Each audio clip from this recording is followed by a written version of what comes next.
Humble and Fred.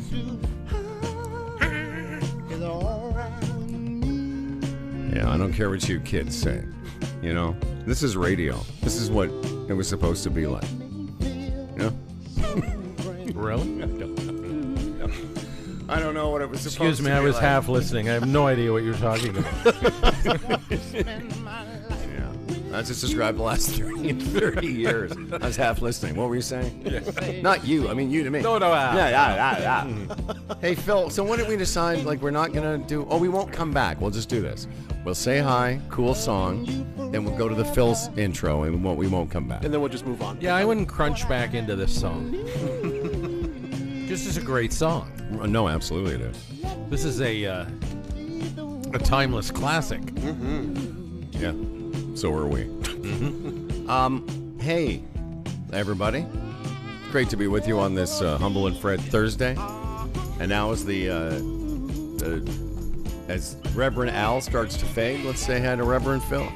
Hello, fella. The following holy episode of Humble and Fred Radio is brought to you by FYI Music News, The Retirement Sherpa, Gig Sky, The Chambers Plan, Palma Pasta, CDN Technologies, and our newest sponsor, Sticker U, where you can get your stickers on Queen Street or order anywhere in the world. If you'd like to talk to Humble and Fred, call 1-833-437-8465. That's 1-833-HF-STINK. And now from the worldwide headquarters of the Humble and Fred Show, here are Humble and Fred. I needed love most of all. Welcome, everybody. A young singer on our program today, Jaden Lamb, and her hot new single, Bad Sign. She's actually going to be performing in our studio today, which will be nice. Also, Dan Duran. And yesterday, we had told the story about running into a Humble and Fred fan who's very, very nice. Ray was his name. Comes up to me as I was leaving the movie. He's like, "Oh, Humble and Fred, nice to see you," all that Humble and Fred stuff. And and just at that moment, the great Dan Duran came around the corner. I said, "Well, Ray, this is Dan Duran," and we found out he just was starstruck. He just looked at Dan Duran and went, "Legend."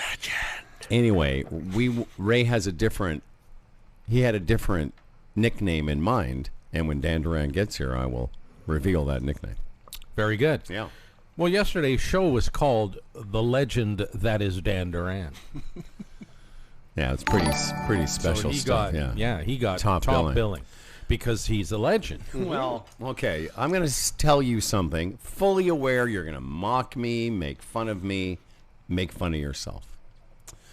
So I had a conversation yesterday where I was talking to a potential client for me as a performer, and I was talking about the other people that had been performing at this event before me, and I was like, hey, just so you know, that's some pretty heavy hitters. I don't know if I can live up to that. And he said, "Oh, stop selling yourself short." And then he said the following thing. He said, "After all, you're Toronto radio royalty." That's what he said. Wow. Did he? And I went, okay, I wrote that down. I can't wait to tell the Fred man that he's working with Toronto radio royalty, which I guess would include you too. You'd be royalty. Well, royalty, We're in the royal family now. Hello. Hello. Royalty, that means lay around and suck off the the public teat. I just wish. I wish. I should have done what Steve did. Edmonton Steve just CBC'd his way through the entire career. Mm-hmm. Beauty. And the irony is now that he's not a CBC employee, he's doing great. Well, he was doing great before. Yeah. Anyway, he said those words. Toronto radio royalty. All kidding aside, that's a nice compliment. Yeah, it was very nice. That's fitting. How come is it nobody on the inside of radio considers you, us, you in particular? No, us. Radio royalty. Yeah. Why no one on the inside? We've had that problem traditionally. All the outsiders love you. The insiders, no, we're nitwits. Right. Maybe the Republicans. Maybe they have coronavirus. They've got coronavirus. They're eating at their brain. By the way, Tony Clement's coming up at 7:30 to talk about the virus. That's right. He's our correspondent. He's a virus central.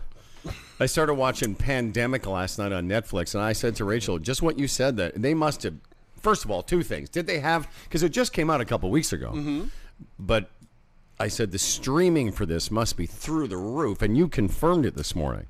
Yeah, I'm pretty sure it's that. There was also a movie, wasn't there, in the last few years about some virus? Epidemic, I guess. Oh, was that the name of it? I'm thinking of it. Oh. You know, back in '95, remember that outbreak with Dustin Hoffman, Rene Russo, I think was in that or something. But anyway, it was about the first episode was the woman who's in charge of viruses in New York City hospitals. And it's pretty. What are you laughing? Well, I'll tell you. No, you tell me I now. told you before. What? I said we're going to the airport tomorrow. Oh, right. And my wife. Oh, yeah. This is serious. Plans on wearing a mask. She walked out of my father-in-law's last night with a few masks that he wears at the hospital during his dialysis. Oh, I'm giving out too much information. But I said, what are you doing? And she said, I got the mask from my dad. I said, what for? She said, for the airport tomorrow. And I said, okay. She said, you don't want one? I said, no, that's fine, honey. You walk around in the mask, and I'll be taking all sorts of pictures. Oh, you should. And sending them to friends and family. Right. You should. You should get back on Facebook just for that. The profile pic. You know, on one hand, I got to admire that. I mean, that's taking a step, I guess, that most of us wouldn't, and maybe she's the smart one. I don't know. Was it at my wedding or was it at a promotion where Darren got all those masks of my face? Oh, right. Oh, I was going to say, was it at my wedding that Doll wore a mask? No, it was at your wedding. She wanted you to wear a mask. No, what you should do is, it's too bad we couldn't find an old mask from that. You could just show up. You say, okay, I'll wear a mask, and it's the Hellman. But you walk, I was going into Costco just across the street here the day before yesterday, and a woman was walking into Costco wearing one of those, what do you call those masks? What are they called? I guess just surgical masks. Surgical Yeah, it's a surgical mask. Well, unlike a lot of Torontonians, and this is what the big discussion was before the show, unlike a lot of Torontonians, I was in Chinatown last night. Around Spadina in College. There's a ramen place I like. Can't remember the name of it. Aji-san. Is it Aji-san? Yeah, with the little The one with the statue. cute thing, yeah. Yeah. You know, can I ask you a question? Sure. That's why I'm here. I just don't seem, and it's not because of forgetting anything. I just not really good when we go to a restaurant. I don't always Rachel can remember, hey, remember that time we went to so-and-so restaurant? And I'm like, sure. I just don't always remember the names of them. I remember. Oh, yeah. You know, I remember going to it. We went to a restaurant, all of us, a few weeks ago. I know the name of it because it's recent. And I've gone there in recent times. But this place that Phil just referenced, I know where it is, and I know I've gone there before. I just couldn't tell you the name of it. Anyway, I'm in Chinatown last night, and it was in the evening. Everything seems fine, but you're saying people aren't going to Chinatown. Yeah. Remember last year we went out one day. You recommended that barbecue place where they had the lemon pepper wings that I really like. B-A-R-Q-E, Right. I know what it looked like. I remember how much I enjoyed the lemon pepper wings, which are my new favorite. And but I couldn't tell you the name of that place. So if somebody said let's go for lemon chicken wings, I'd be lost. I'd have to phone you. You know, I will say this, I'm completely off the saucy wings. Don't like them anymore. Just really? I like lemon pepper. I like any dry rub. I'll do Cajun. I'll do salt. I like, a simple wing. Yeah. A salt and pepper wing. Absolutely. Hey, I'm going to be watching the Super Bowl in a Mexican bar on Sunday. What is Super Bowl food in Mexico? What would that be? Super burrito. Yes. Lots of nice fresh tacos. But here it's like, well, nachos you could have there with guac, I guess. Yeah. But would they have wings and stuff? They probably would. Yeah. Mexican wings? No, Mexican. Mexican They wings. don't do wings in Mexico. Apparently no chickens in They Mexico. have wings and stuff. Do they have No, Mexican wings? Hey, Fred, this is Mexico. We don't do wings. Little cayenne. Cayenne pepper. What is their answer to a wing? Anyway. Yeah, I want a bowl of cartel wings. Take a burrito. Yeah. Take a burrito. Why can't I find this stupid... What's the song? Is it Mexican radio? Yep. God dang it. Yes, All the moments passed. Oh. I wonder down in Mexico, too, this whole coronavirus, I wonder how many jokes guys sitting around bars and, in Mexico and Playa del Carmen, whatever, whenever they order a Corona. All the cheesy jokes that are flying. Oh, boy. Can you imagine? Oh, my God. Can you imagine? Also, corona is also, it's a part of the penis as well. You know that. It's an area. Phil? It's an area of the penis. Oh. Phil, The corona. don't. Every time a penis is mentioned, you don't need to laugh like a child. Okay. It's serious stuff. Serious stuff. Corona, part of the penis. Yes, it is. I'm doing research right now. Now you don't have that. It's a with very guac. sensitive part, I believe. Oh yes. yes. Phil, yeah. The conical sensitive structure called the glans penis. Yes. The base of the glans has a projecting margin, comma, the corona. Yeah. And the groove where the corona overhangs the corporal cavernosa is referred to as the neck of the penis. But it's interesting. So you wonder when they come up with this coronavirus, what are they thinking? I think you said that the other day. They should have named it something else. Because there's the maybe one of the world's most popular beers, and a section of the penis. Oh yes. yes, yes. That's right. Well, we have this outbreak. Should we call it Heineken? What about a nice? Should we call it Guinness? The Guinness virus. It's dark and it's stout. I think you're right, though. The next person, and you'll be there. You'll be in Mexico. You'll be at a bar, beautiful, Playa del Carmen. And I think if somebody goes, can you give me a coronavirus with lime? I think everyone should be able to slap them. Well, see, I think the funnier joke would be, hey, bartender, bring me a couple of virus. Right? Yeah. Yeah, do it. And she'd go, senor, that's been used. Senor. Yeah, give me a couple of... Here. Hey, give me 2 viruses and a straw for my wife who's got a mask on the entire time. No lime on top. This would be funny if Doll just the entire time she's in Mexico, she's got a little straw coming out of her surgical mask. She wears that for religious reasons. Yeah, that's right. Yes. She is anti-corona. So there was a story. That's how the big argument started this morning with you guys about people saying it's racist. What was the racist part? There was a whole thing on the news last night about down in Chinatown, the restaurant business has dropped over the past few days, and they blamed it on underlying racism and what's the other word? Stigmas. Astigmatism. Racists and stigmas and viruses. Corona. No, and Corona. I was discussing with Phil. I thought that was just a little bit of a leap. I mean, everybody's being overly cautious, and they're probably not equipped with the most information. But you're told to use extreme caution. I don't think it's a racist thing. I just think it's a...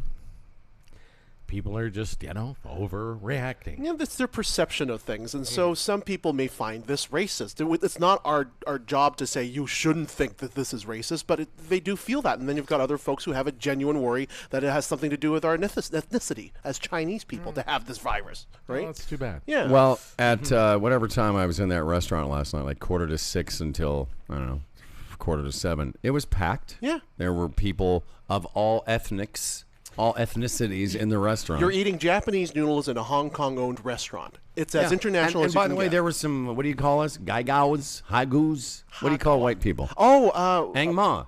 Ang Mo. Well, there were some Angmas in the restaurant, and there were some non-Angmas in the restaurant. Well, I just think if 1 week the restaurants are full and people aren't racist, they're going, and then the next week, because of a international alarm over this virus, that attendance is down a bit.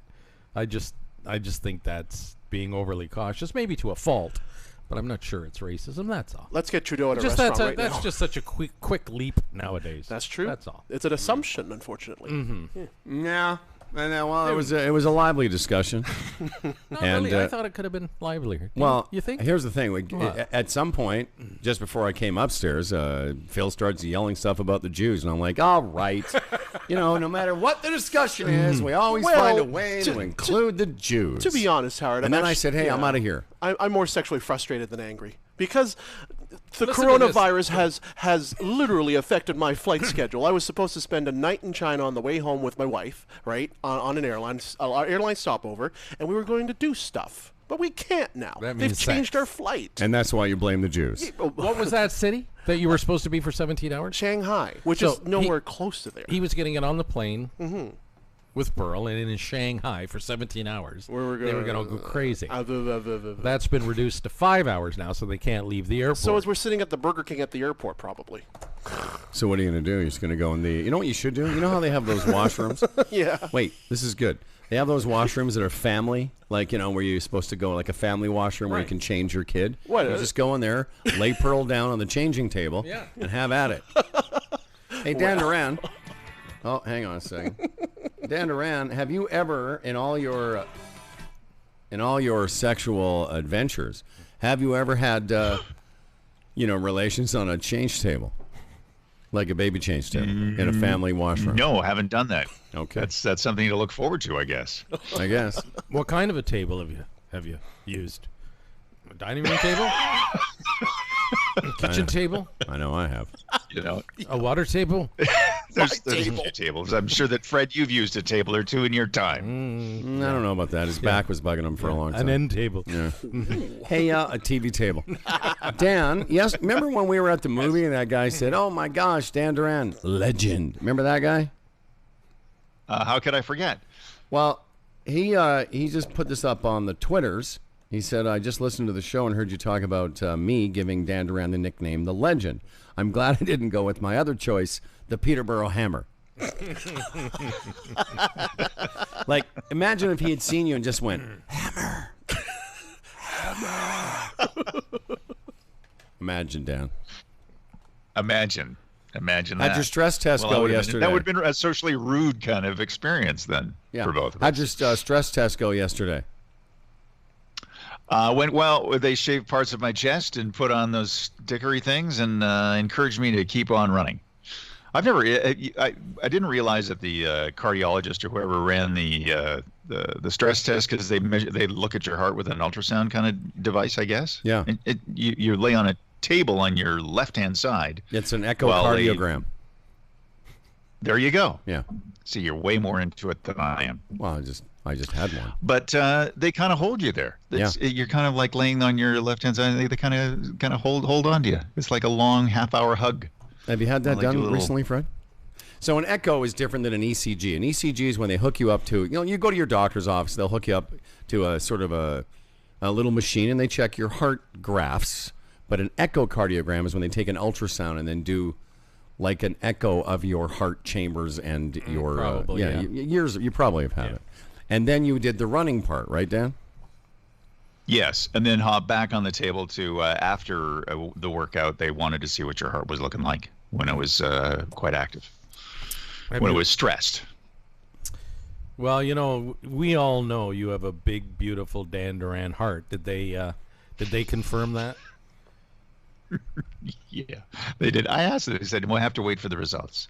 The technician doesn't want to reveal anything, but it didn't seem like there was anything amiss. We all say Dan has a great heart. Don't people say that? You say that, I say that. Dan has a great heart. Legendary. Did they confirm that? I bet you they did. When you were on the treadmill and you had all those diodes and stuff, do they have to take some surgical tape and make sure your corona doesn't come slapping you in the head while you're running it? No, I talk about the man's heart, and you have to go there. I know, because I'm terrible. Isn't it time for the Dan Duran weather song? Oh, yeah. Is it time to do some singing?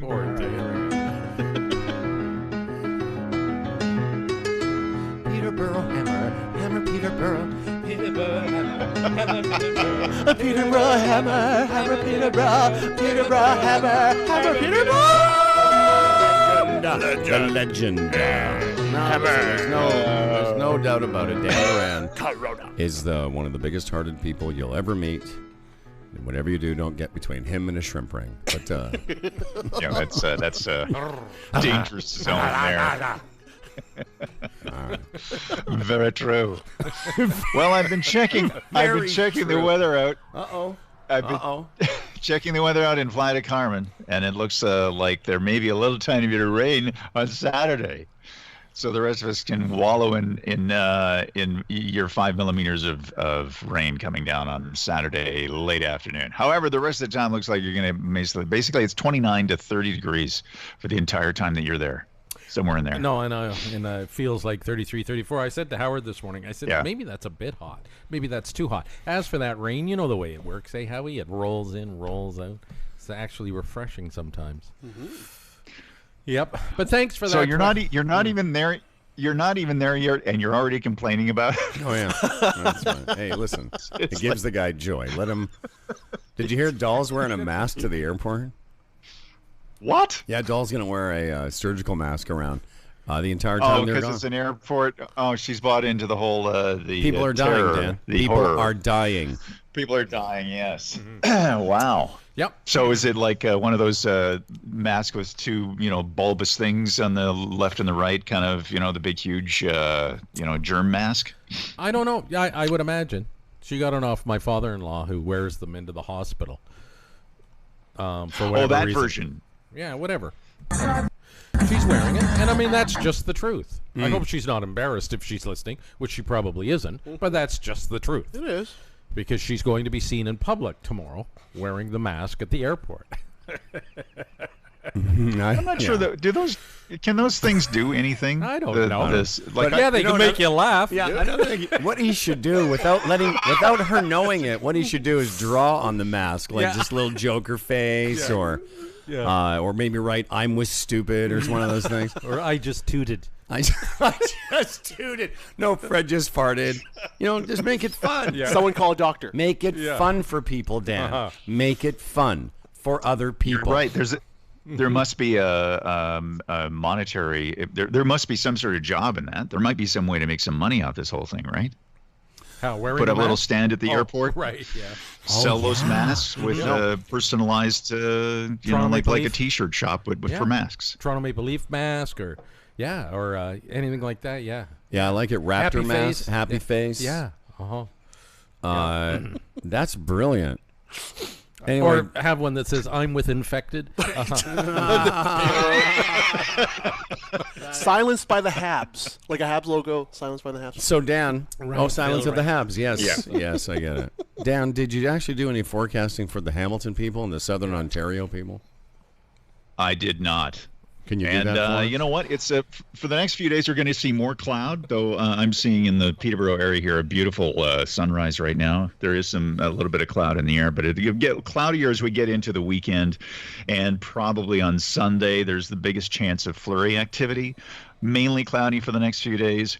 Probably warmer than seasonal. It's going to get up to +1, +2, even +4 or 5 on Saturday or Sunday and Monday. So pretty warm.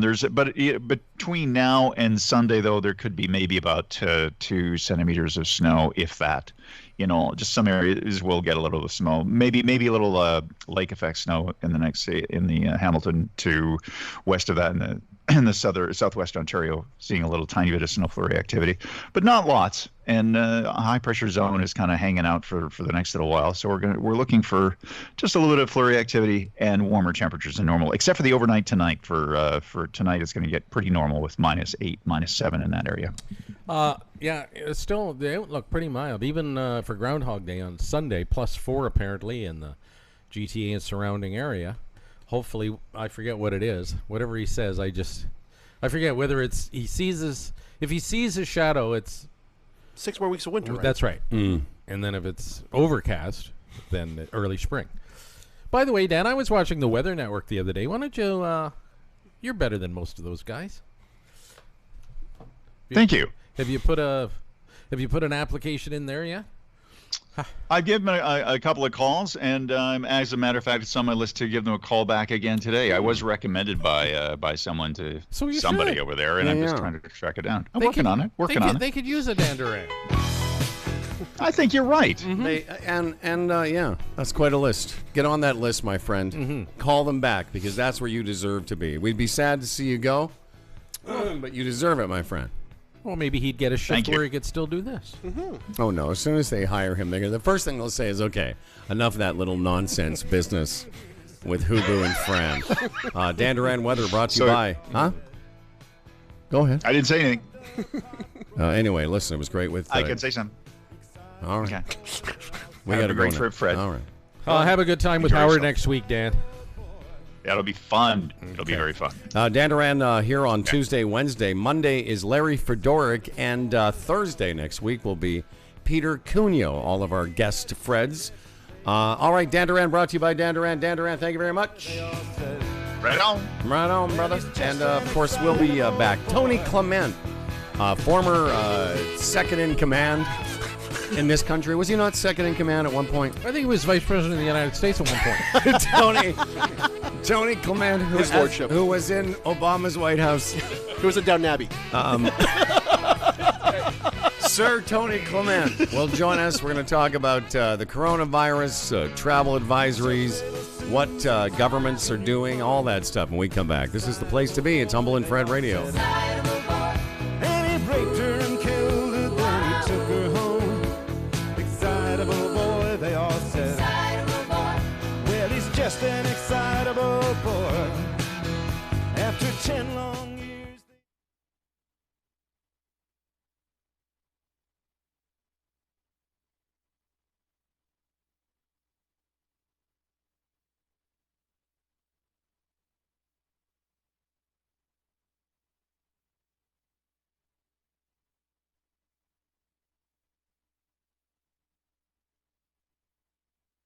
But a year to make love, she wanted you to wait. Let me tell you a story of my situation. I was talking to this girl from the U.S. nation. The way that I met her was on tour at a concert. She had long hair and a short miniskirt. I just got on stage dripping, pouring with sweat. I was walking through the crowd, and guess who I met? I whispered in her ear, come to the picture booth so I can ask you some questions to see if you're 100 proof. I asked her name, she said blah, blah, blah. She had 9, 10 pants and a very big bra. I took a couple of flicks and she was enthused. I said, how do you like the show? She said I was very amused. I started throwing bass, she started throwing back mid-range. But when I sprung the question, she acted kind of strange. Because when I asked, do you have a man? She tried to pretend. She said, no, I don't. I only have a friend. Come on, I'm not even going for it. This is what I'm going to sing. You got what I need, but you say he's just a friend, and you say he's just a friend. Oh, baby, you got what I need, but you say he's just a friend, but you say he's just a friend. Oh, baby, you got what I need, but you say he's just a friend, but you say he's just a friend. So I took blah blah's word for it. At this time, I thought just having a friend couldn't be no crime. Cause I have friends, and that's a fact, like Agnes, Agatha, Jermaine, and Jack. Forget about that, let's go into the story about a girl named blah blah blah that adore me. So we started talking, getting familiar, spending a lot of time so we can build a relationship or some understanding how it's gonna be in the future. We was planning, everything sounded so dandy and sweet. I had no idea I was in for a treat. After this was established, everything was cool. The tour was over and she went back to school. I called every day to see how she was doing. Every time that I called her, it seemed something was brewing. I called the room, I got picked up, and then I called again. I say, yo, who is that? Oh, he's just a friend. Don't give me that.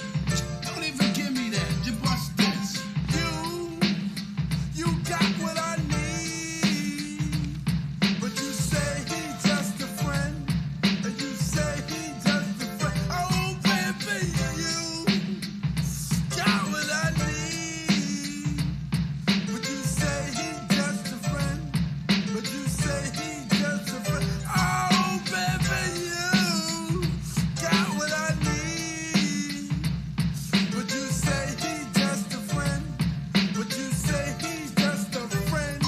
So I came to her college on a surprise visit to see my girl that was so exquisite. It was a school day. I know she was there the first semester of the school year. I went to a gate to ask where was a dorm. This guy made me fill out a visitor's form. He told me where it was, and I was on my way to see my baby doll. I was happy to say. I arrived in front of the dormitory. Yo, could you tell me where is door 3? They showed me where it was for the moment. I didn't know I was in for such an event. So I came to a room and opened the door. Oh, snap! Guess what I saw? A fella tongue kissing my girl in the mouth. I was so in shock, my heart went down south. So please listen to the message that I sent. Don't ever talk to a girl who says she just has a friend. Has a friend. Has a friend. Has a friend. Has a friend.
Welcome back, everybody.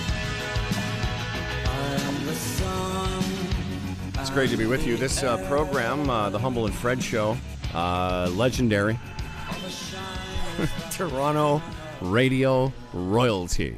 That's what you're listening to. That's what we are.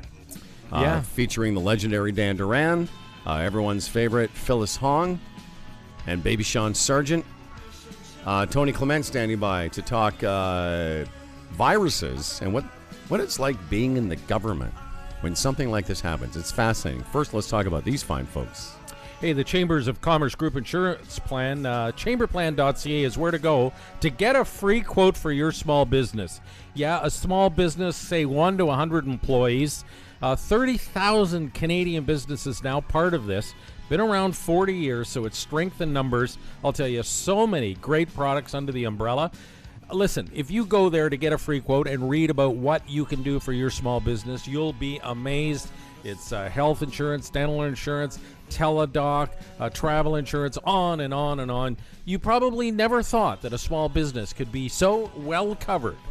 Chamberplan.ca. And congratulations once again to Donna Cornish-Clark.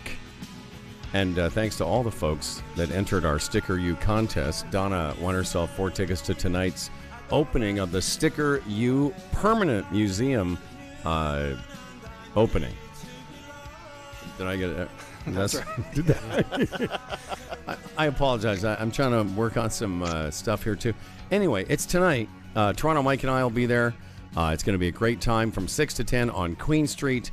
We had the nice people yesterday, Dave and Holly Combs from Indianapolis, talking about some of the history of stickers and all that stuff. So if you'd like to join us, we'd love to have you. StickerU.com. You can order stickers from Toronto and have them shipped anywhere in the world. StickerU.com. And once again, congratulations and thanks for listening, Donna Cornish-Clark. And now, thanks, as always, a pleasure to be joined by the former Vice President of the United States of America, who, in the Obama White House, he was there on with boots on the ground. I don't know. He was at one time the number 2 man in this country. Tony Clark Clements. Tony Clark Clements. Hey, how's that for an intro, Tony? I've never had it quite so good. Tony's like, I don't know why I agreed to do this now. I was once introduced as Tony Bennett. That was pretty good. I feel bad for you, Tony, because our relationship has devolved, and now you're just another dude on our show. But you're really somebody. Now, give the audience some perspective. At the time of the SARS breakout, it was the year 2003. And you were doing what with whom? I was Ontario Health Minister at the time, and of course the SARS outbreak was particular to Ontario, not throughout the country. So I was the one working with all of our wonderful public health officials and frontline docs and nurses and so on to contain the virus, which ultimately killed 44 Ontarians and infected over 400. So it was a big deal, of course, and a tragic loss of life. What is how quickly do you discuss how to handle overreaction and hysteria? Yeah, so this is the you're on the razor's edge on a lot of this stuff, and I'm sure the current health minister is going through the same thing. Like you want to project calm, but at the same time, if you say too often, this is low risk, this is low risk, this is low risk, and then it becomes high risk, you pay a price for that. And this isn't about politics. I'm not saying it is, but ultimately, you're accountable. And so you can't be seen as underplaying what's going on, because it is a serious issue. And of course, China is in chaos right now. They've got over 7,700 cases and over 170 fatalities now. So you want to get across that this isn't China. Canada has a great healthcare system that can tackle these kinds of outbreaks. But at the same time, there are a lot of unknown factors for this coronavirus, just as there was during SARS. Tony, it's like you say, you have to walk a fine line between overreacting and underreacting, because there will be political collateral. As you say, it's not a political issue, but depending on how a government acts, they will be judged on their reaction. But taking politics out of it, it's they people who are experts in pandemics talk about not a matter of if, they talk about when. That we should always be on alert, because these things are always in the wind. What about what did you tell people then, and what would you tell people if you were the Minister of Health now? Well, I remember being advised at the time when SARS was just breaking, when we had this unknown disease. We didn't even call it SARS. It was so early on in the process, but we knew we had a very virulent virus that was killing people in hospitals. And I remember some of the advice was, you should tell people that there's nothing to worry about. And I remember saying, I'm not going to tell people there's nothing to worry about. There is something to worry about here, So I was very, very careful never to say there was nothing to worry about, because I did say, when the media asked me, are you concerned? I said, yeah, I'm concerned. This is something that's big, and we're going to fight like hell to contain it, and we've got great people on the ground, but I'm not going to tell you I'm not concerned. And I think that was the right thing to say at the time. So, here for coronavirus, again, we've only had 3 cases. That's the good news. The bad news is there's a debate over how this thing is being transmitted, whether it can be transmitted human to human, without somebody being from Wuhan doing the transmission. There may be a couple of cases in Germany like that, and you still don't know the virulence of it. Initial reports say it had a 10% fatality rate. So if you contracted it, you had a 10% chance of dying from it. Now that's if 1 million people contract it, that's a lot of people dying. So there's a lot of things that we don't know yet. But I think overall, I'll be honest with you, I think that the public health agencies here in Canada and the political leadership is playing it basically the right way. Okay. And to get back to politics, here's the problem for a politician. You come out and you say, I'm not concerned, or tell people to relax. One person dies, and then that's used against you. Exactly. Right down Well, the that's line. what I was kind of saying. Yeah. Like, however you act during this crisis, you will be judged after, Yeah. unfortunately, for political gain or loss. So you would, you just simply have to play that game. So Yeah, as and we- I used to say I hope for the best, but I'm planning for the worst. For sure. And that's the way. but there's so many aspects of it. We were talking about the fact that some people are staying away from Chinatown. I happened to be at Spadina in college last night, and it seemed business as usual. But you can kind of understand, and it has nothing to do with race or ethnicity.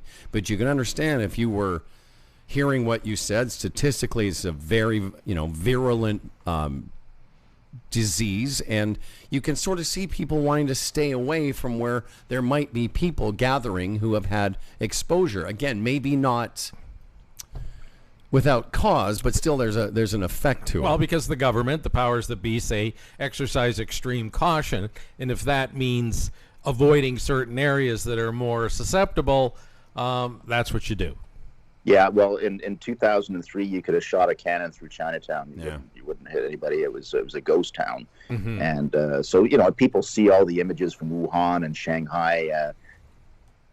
There's nobody on the streets there, so people take their cues and signals. Can I ask you, if you don't mind, I don't want to put you on the spot, but I started watching this thing last night, Pandemic, on Netflix, and it was basically focused on the woman in New York City who's the director, whatever that's called. Toronto, there's a name for it, the officer of health. It would be the public health officer. Yeah, it would be the medical officer. Yeah, medical officer, that's right. And she's in charge of coordinating response in New York. Now, this series was obviously done before this outbreak. What do we have in Canada, more particularly Toronto? How are we prepared for this? Yeah, so after SARS, I realized that there was no real coordination amongst the various public health agencies and the levels of government, and there was breakdowns in communication, and it was quite chaotic, and nothing had been built up to tackle this. So one of the things I did when I was federal health minister after SARS, by 2006 I was federal health minister, was ensure that we had a national pandemic plan, which included the how you deal with it diagnostically, and how do you do the research, and how do you share the research, but it was also how do you coordinate the various levels of government. So we do have that in place now. So Toronto Public Health is constantly talking to Ontario Public Health, which is constantly talking to the Public Health Agency of Canada. So that's an improvement from 2003 for sure. Let me throw this by you. Markham, that York region, that area of York region, has a large Asian population. A couple of private schools in that area have recommended that any students or families that have been in that area of China, anybody related to them, stay away from the school for 15 days. Is that overreaction? Is that rational? Is that racist? From your perspective, yeah. I mean, if they have evidence that somebody's been to Wuhan recently, sure. And the incubation period for the virus is 14 days, so that length of time makes sense. During SARS, there were schools that closed down. There was some transmission of the virus from high school students. So I remember we quarantined 10,000 people in 2003. 10,000 people, that's a lot of people. Yeah. And, you send them home, and then you do check-ins. Public health people would check in various points of the day. But human nature kicks in, right? So you send these high school students home, and say you got to quarantine, and then the next thing you know, they're at the mall, right? Yeah, I was going to say, next thing you know, they're down at the old pinball arcade, Tony? Back when we were kids. Yeah, the old yeah. Hey, I Tony, used to play Spider-Man pinball all the time. Here's the thing about being in your position, Minister of Health, Ontario and Canada, because when this thing broke a couple of weeks ago, we started talking about it on the show, and then of course you're trying not to overstimulate people by telling them that, in North America, 80,000 people die every year just from the regular flu. Mm-hmm. Right. So on the one hand, as tragic as SARS was, and those 40 people, those deaths aren't to be minimalized, but against the bigger picture of the regular flu, I guess I'm asking, when do we panic? Is there a point when you start to go, okay, well, this is now beyond just a blip? I'm going to be honest with you. I know people have used that marker saying, well, X number of people die of flu every year. I don't think with the general public, they're going to look at that and say, that is not the point. The point is we don't know enough about this current virus to know how lethal it's going to be. And Theresa Tam, who's the head of the Public Health Agency of Canada, a doctor, she said that we likely won't have a vaccine for the coronavirus for another year. So if you don't like the flu, you can get the flu shot. Most people do if they don't want to get the flu. But here, there's no vaccine. So it's a little bit apples and oranges, and I think you potentially are treating people like fools when you say, well, don't worry about it because people die of the flu. It's like saying, well, don't worry about it. There's more car crashes. It's not relevant. No, for sure. No, you're right. It's that's apples good to hear and, you say that. Tomorrow, I'm going to the airport with my wife. We're flying south, and she plans on wearing a surgical mask. Do you endorse that, Tony? Yeah, I mean, I think you should do whatever you feel. Like, I remember in 2003, it was so atypical to wear a surgical mask, and people really stood out. I was in Toronto yesterday. I had meetings, different parts, so I was walking a lot, and I saw a dozen people with masks on. So it's I think it's more seen and acceptable today than it was in 2003. Wow. Yeah. Well, see, she's smarter than I am. Fred's gonna wear a ski mask. I like the snorkel. Mask and That's right. snorkel. That's right. Mask You and won't snorkel. stand out. Yeah, You should. That's good. No, that That makes would sense. be funny. Then I can use it when I'm down there. You should wear a goggles and a snorkel next to Doll. That would be the best that thing. would be funny. Make sure you do the selfie on it too. Oh, he selfies. Oh, he'll selfie you, right? Tony, we appreciate your expertise, and what a resource for us to have the former Minister of Health for the country with some great perspective. And we will check in with you again. I hope we appreciate it, and thanks very much. Whenever it looks like the world might be falling apart, we're going to call Tony. Right. 2020 is a great year so far, guys. Oh, yes, yeah. it is. Tony, thank you very much. Tony Clement, everybody. Woo! Look at that man. See you later, sir. Thanks, Tom. There's Tony. That's right. We just have him on the show.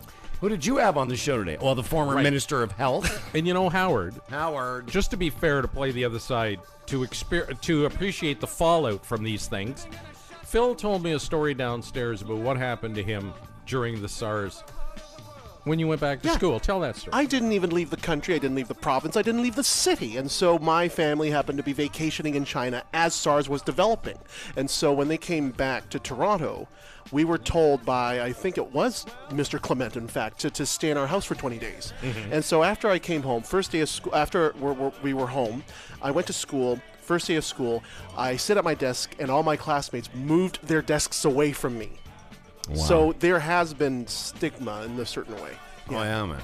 Well, no, I know that, and that's hard. I had no contact if with I anything. may, Phil, Yeah. You just described my entire childhood. Oh. All right. No, but it's, on that level, you got to think those things do happen. And a kid your age, how do you deal with that? Other than feeling rejected. It's terrible. Jen had diarrhea. That's all we got. I did what? Oh, okay. During the quarantine, yeah. Yeah. It's always something. We had to go right to the poop. Right. She was 3 years We couldn't do a nice segment without Phil coming down with diarrhea. But she did.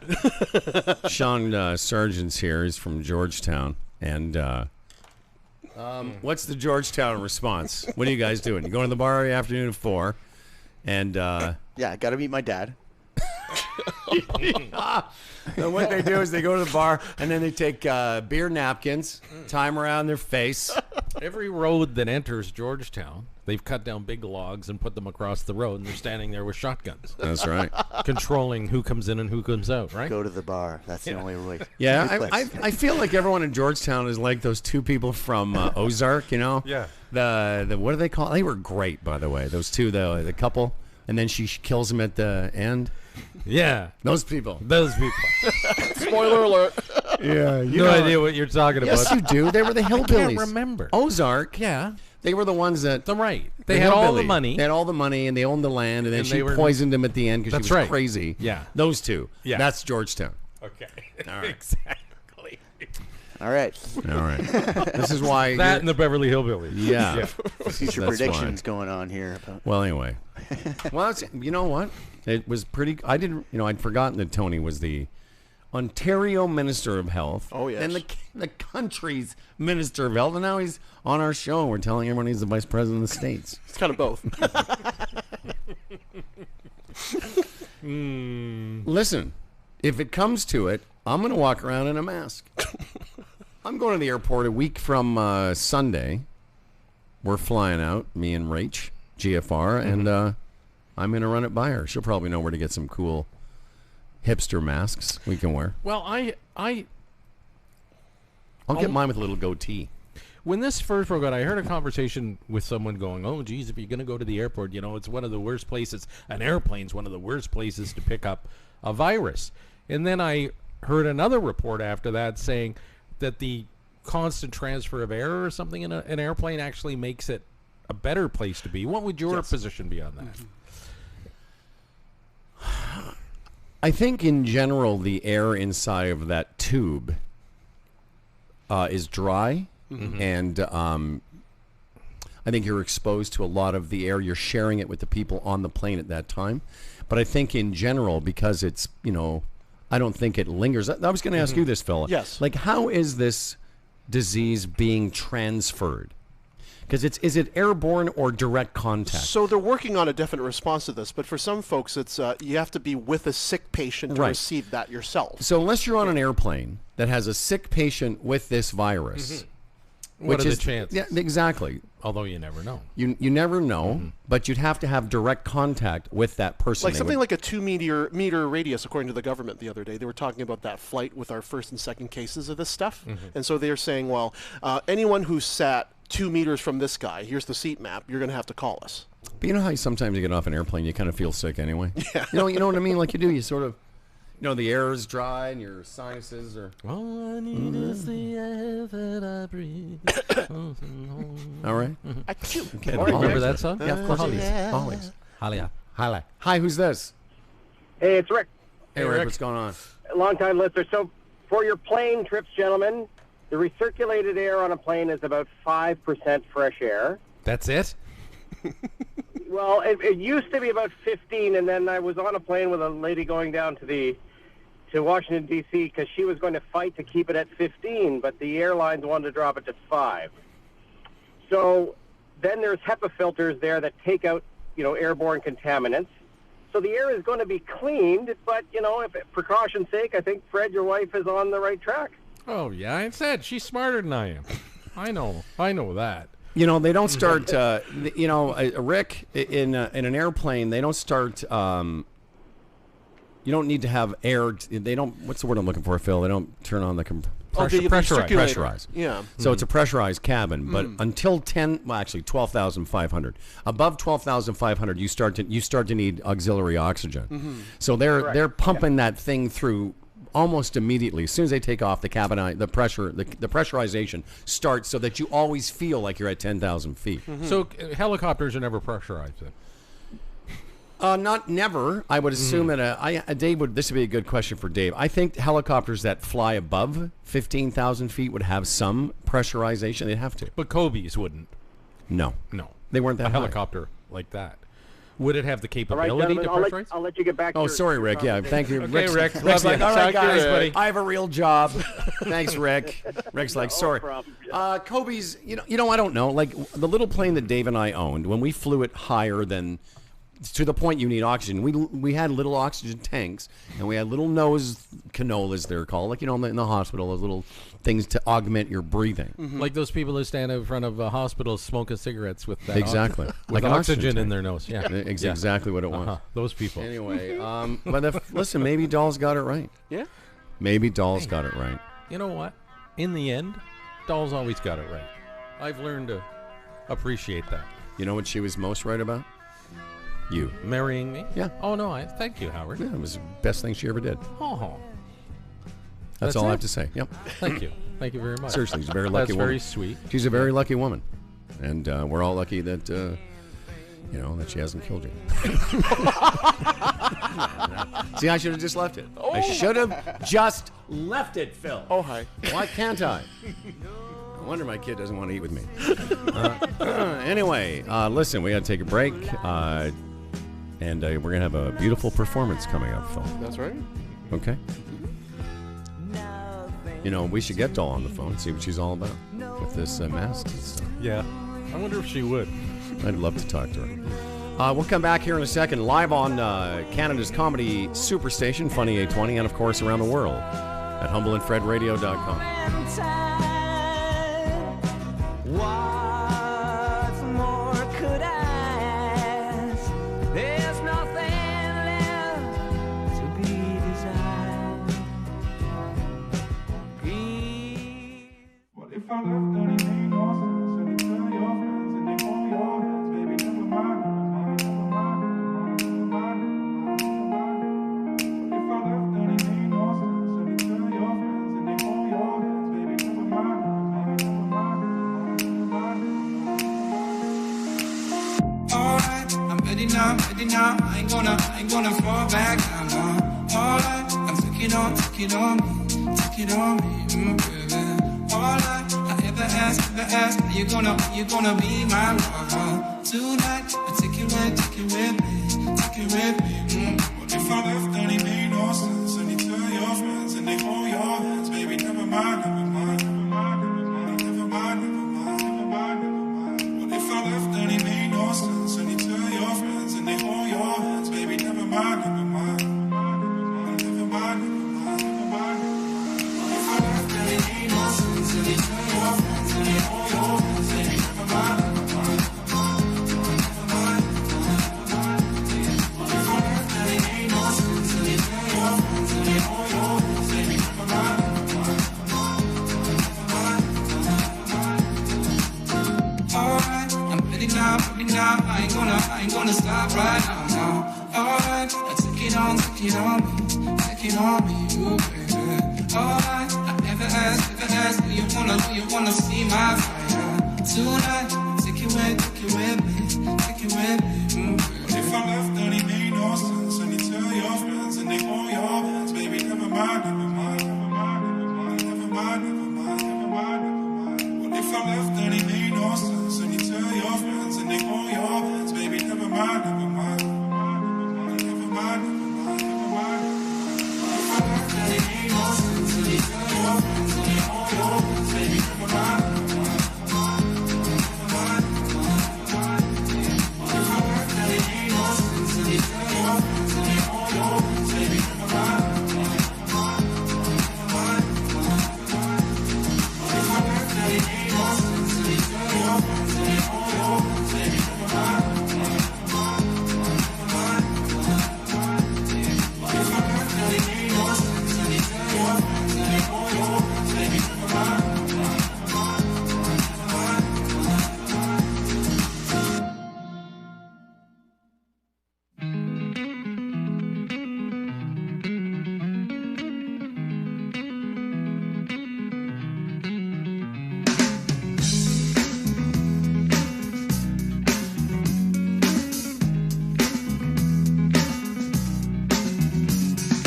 Come to decide that the things that I tried were in my life just to get high on.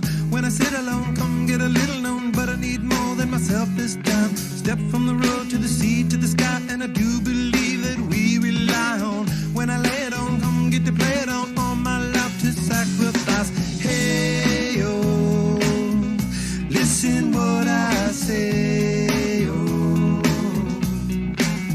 I got your hey, oh, now listen what I say, oh, when will I know that I really can go to the well one small time to decide on? When it's killing me, when will I really see all that I need to look inside? Come to believe that I better not leave before I get my chance to ride. When it's killing me, what do I really need? All that I need to look inside. Hey, oh, listen what I say.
for a friend, all the channels that are broken down. Now you bring it up, I'm gonna ring it up just to hear you sing it out. Step from the road to the sea to the sky, and if you believe what we rely on, when I lay it on, come get to play it on. All my life just sacrifice. Hey, oh. Lipstick, junkie, debunked, all in one. She came back wearing a smile. And here we are. Like someone drug me, they wanted to. It's humbleandfredradio.com. Hey, do you have a second there? You can talk about the Sherpa for me? Let's get that going, yeah. Sherpa's in yesterday. How about, we're going to talk to Jaden Lamb and her dada in a second, but how about the Sherpa singing on the show yesterday? And I was so impressed, because, you know, sometimes you ask people who can sing, they don't want to sing, and it's the whole I won't do it. But he sang right away. Yes, he did. He's a good boy. Not only is he a singer, though, Howard, Tim is a portfolio manager, and Raymond James is a member of the Canadian Investors Protection Fund. And yesterday on the show, another interesting segment of the Sherpa, looking ahead to 2020, about investing, how to look at your life, what you want out of it, what you expect out of it, and acting accordingly and getting the right guidance along the way. Guidance being a guy that can look after your money like the Retirement Sherpa. RetirementSherpa.ca is where to get a hold of him, like many, many Humble and Fred listeners have. It's been a great relationship. Not your typical Airbnb, turnkey vacation rentals, and their exceptional home that our friend Jason from California has graciously allowed us to promote. Go to humbleandfredradio.com, click on the link, and enter promo code OWNER15 for this beautiful La Quinta, California property. Anyway, it's Turnkey Vacation Rentals, 4-time winners of Travel Weekly's Magellan Award for vacation rental hospitality. Turnkey makes sure the home is clean and guest ready when you arrive. Available 24/7, answer questions. TurnkeyVacationsRental.com. Did I say Turkey again? Turnkey. All right, welcome to our program. A singer-songwriter, and so far, very nice person, it seems. Say hello to Jaden Lamb. Jaden Lamb's here, everybody. Hello. Jaden. Good morning, Canada. Yes, and Pop's here, Gary. Yes, my lovely dad. How are you, sir? I'm good. Good. Listen, well, look what we do for our kids. I know. Seriously, look what we do. I know. We drove ages from Pickering to get here. You're from Pickering? Yes. Go Shawn Mendes. Woo! Okay. Did you hear about the plant? There's trouble in the plant a couple weeks ago. I was woken up by that. It very much scared me. That's right. Now, did you take your iodine pills? Do you have them in your house? I think there is some in a drawer somewhere. Well, yeah, that's probably a good idea. We found of course, like most people be like, I can't find the iodine. Should we use some rubbing alcohol? Or? Mm-hmm.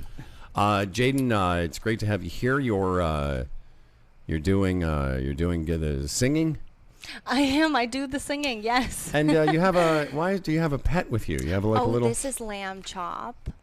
She's my pet animal. I bring her with me. She's your like a service animal almost. Yes, that's what everyone says. She comes with me on stage. She comes with me to all my shows and interviews. I have her with me always. How long have you had this thing? Aren't you a bit old for that? Pretty much my whole life. Right. I've had this in my bed forever. Mm-hmm. That's just come back. Yes, that's made a new appearance again. Yes, I've liked to add her in recently. So you've been according to this information, you embody moody electronic pop with a style similar to Lorde and Kate Bush. We like both of those. Yeah. And Gary, are you a musician or just Jaden's papa? I play a little bit. Yeah. She told me this was coming up and there was a chance to play live. So what can you play? What will we hear you sing live on our program right now? We're going to be performing an acoustic rendition of my latest single, Bad Sign. And where do people find your music?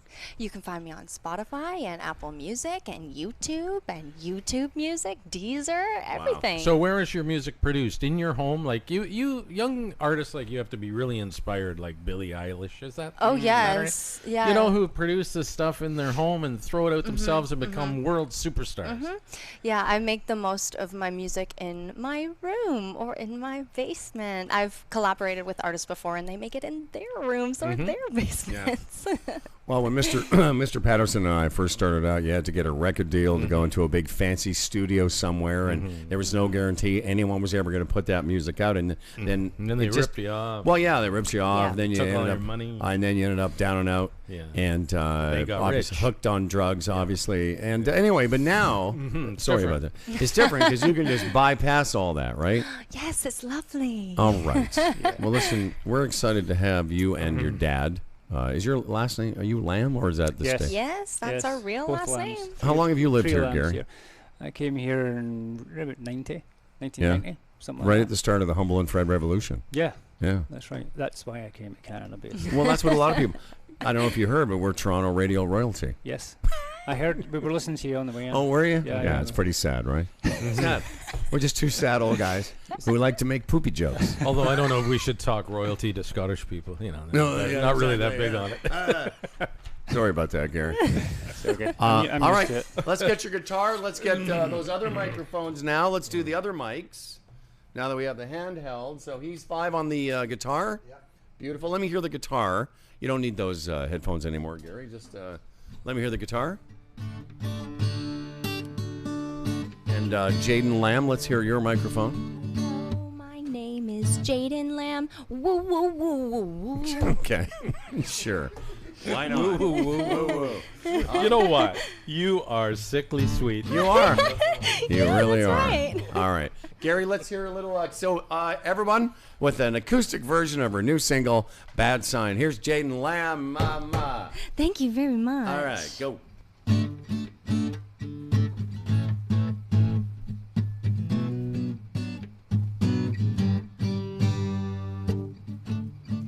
I'm all in, don't have the energy.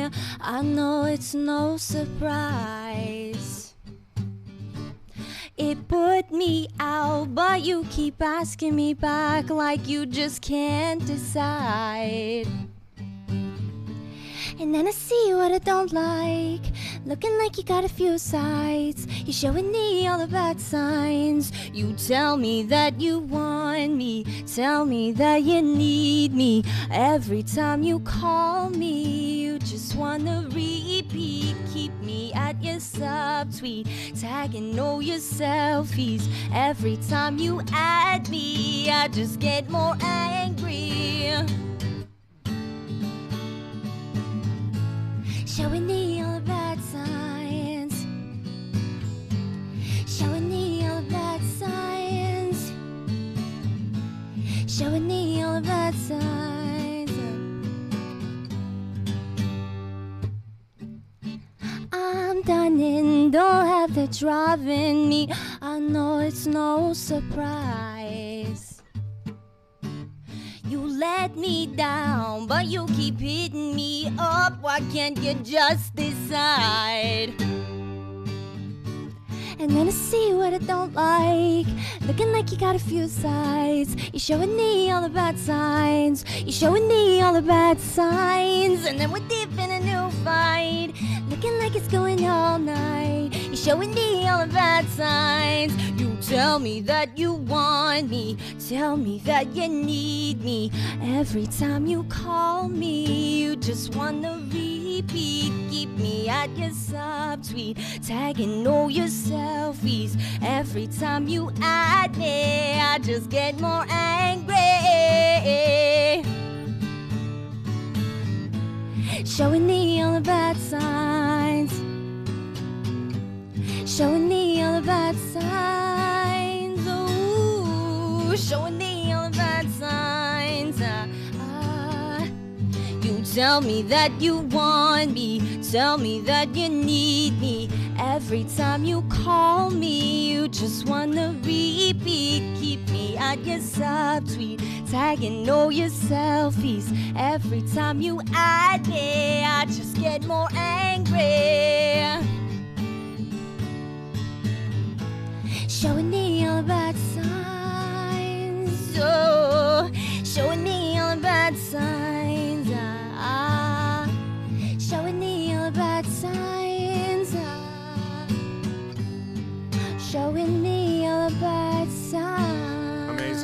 nice, Jaden. Look at you. Oh, thank you Thank you, very guys, much. so- Thank you for listening. Well, it's our pleasure, Jaden. Thanks for coming in. Gary, thank you very much. Thanks, Dad. guys. There's- Fantastic. no, that's it. Remember we said there was going to be that moment where we say thank you? That's the moment. Thank you very much, Jaden Lamb.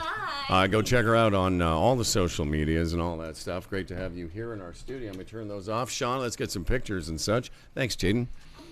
There you go. Thanks, guys. Good to see you. Very nice. See, that's how it's done, everybody. That's what people with talent do. It's what it's like. I know it's a long way to drive just for that, but now we got to go back to doing this other nonsense that we do. Guys from Pickering. All right. I mentioned that bit about KFC the other day about Yes. sort of doing that joke about how all the fast food places and they're beyond meat. And my joke was, well, not KFC. They're like, no, we're fine over here just dipping things in grease and stuff. But apparently that's not true. Now KFC's got it. Yeah, in the South, too. The deep South of the United States where, fried chicken is like, isn't that their national dish? Yeah. And they're going to play the Beyond Meat game down there? I guess they figure if it'll fly there, it'll fly anywhere. So that was one story. Yeah. Someone else, actually, I want to thank Neil Parmenter. Sorry, Humble, I'm a big fan, but I thought you should know. And he sent us that story about the Southern chicken. But according to Blog TO, KFC is also testing vegan chicken in Canada. They're jumping on the fast food bandwagon, according to this story, with whatever that thing was. Apparently, they've sold out in the South. People love it. Well, they always try, right? Yeah. Like even when KFC, remember it came out with that chicken sandwich where the bread was chicken?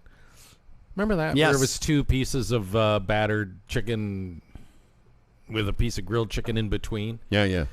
Well, that went crazy at the beginning, and then it was gone before you knew it because once people tried it, they were done with it. So this story is from November. Apparently, they tried it in one location in Mississauga for literally from 10:30 on November 27th, from 10:30 in the morning until 11 at night. They tried it. And I don't know what's happened to it. Maybe that's maybe it was just a test. And the other story now is Tim Hortons is dumping all their Beyond Meat stuff. They're not. What was the reason for that? Just not enough sales. Yeah, sales. They didn't. The product didn't move enough, so they're dumping it because they had a Beyond Meat burger, I think, and what else? I don't know. Well, let me ask you this. It kind of Beyond makes Meat sense. sandwich. Like the joke I was trying to workshop with you about how KFC, they're not going to go there. I don't know why. I shouldn't say that. I can see why it wasn't working at Tim Hortons because that's not why you're going to Tim Hortons. Right. No. That's not why I go to Burger King or name some place. I'm not going there for it's not a healthy alternative I'm looking for. Right. I'm looking for an unhealthy alternative. Mm-hmm. That's true, though. Yeah. Like if I'm going to, hey, let's go get a burger. Yeah, but see, that's a bit of a fallacy, too, because the Beyond Meat stuff is not healthy. What it is, it's to not eat, to save the planet, and not eat animals. Right. Well, yeah, but we had this discussion a little bit, too. I mean, if you look at the preservatives in their meat, if you read the ingredients and the things that it wouldn't, none of it's that healthy for you. No, I know, but I'm saying if you go to a gourmet burger place where it's 100% beef, yes, that's healthier than a Beyond Meat burger. And that's kind of what I'm getting at. Like, if you want a healthy alternative, you would go to a place. You're not going to choose McDonald's or, Tim Hortons. No. Right. You wouldn't go to McDonald's for pizza. They tried, but it didn't work out. But I tried it. I went to Tim Hortons. I had the Beyond Meat, sausage thing for breakfast one day. It was fine. Can I give you a case study? Yeah, please. Doll and I would never go to A&W. I might for some reason, but never with her. That's the last thing she wants. I found myself in an A&W a month or so ago because she wanted to go there and try the Beyond Meat burger because she heard it was good. So there's an example of we would never ever go there, but because of that product, all of a sudden there I am sitting in an A&W. So it's got to work on some level. Absolutely, it does. In fact, it's A&W was the first At least the first I'd seen. I Phil. believe it's the first with this product, yes. Well, they were a couple years into this. Because there were veggie burgers before, but they weren't made like this. No, I understand. And that's why I told you guys. I can't remember if it was Harvey's or Burger King, but they had a nice veggie burger when I went through my veggie period. Yeah. And I remember thinking, this isn't bad. I haven't had the A&W one, but I did notice that they were promoting this Beyond Meat product long before anyone else. What's coming now, though, and I saw this on my news thing, Flipboard. You know, there's a product that they're in development that is very, very good for you, but plant-based. But the mouthfeel is very, very much like meat. Familiar. And I'm not sure if this is it, but it's not as, what's the word? Not as many preservatives as this stuff. Yeah, when I was talking about this with some people not too long ago, like yesterday, I Googled Beyond Meat and the ingredients or the additives and the chemicals in it. And there was some quotes from doctors, nutritionists, dietitians, who said it's basically what it is. People know it's processed meat. It's like processed meat. Oh, yes. So it's no different than going and getting deli meat, which isn't good for you either. It's because of the nitrates. Yeah. It's because of what they have to do to it to make your brain think it tastes like meat. Yeah. There's a lot of salt in it. Plus, another thing, Delise loved the A&W Beyond Meat burger. And then at the hospital one day, I bought my mother-in-law Tim Hortons Beyond Meat. They actually had a burger, believe it or not. They do, yes. That's why they're taking it out. And she said, Freddie, I didn't care for it. So maybe that's part of it, too. The product that Tim Hortons was peddling, maybe it just wasn't that good. Maybe the flavor. Yeah, maybe that's why they've dumped it. Yeah. I don't know. Has McDonald's got something? They're working on it. They're working on it. That's, other than getting a coffee at McDonald's, I have not eaten McDonald's food for a long time, but I would just check it out. If it was a Beyond Meat Big Mac, I might try it. To be honest, at the risk of losing a huge McDonald's campaign for the show, when I've taken the kids there, I always get the wrap. Yeah. But even after I eat the wraps, I still have a little bit of that McDonald's nausea. Like, what was that? I'm just being honest. Like you go to a place like Osmoth or, I don't know, some of those other places and get a wrap and it tastes good. Yeah. Like it tastes like homemade or you don't have that fast food feel. Hey, I still get that from a McDonald's wrap. Are Jaden and her dad still here, Sean? We should present them with the... find out what they want, veggie or lasagna, and let's give them a nice... we'll give them a meat one. Tell Jaden to come back up here in a second. We'll give her the lasagna presentation. I'm sorry. Did I say no to a coffee? It's fine. Yes, master. What did he say? Yes, master. I like that. Hey, I know, Phil. I'm sorry. Toronto radio royalty. Yes. Tell people.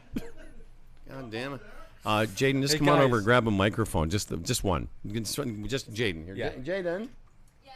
Where are you? Is that mic 5 or 6? There's Jaden. Hello. So what we have for you is a presentation, and we do this for all our special guests.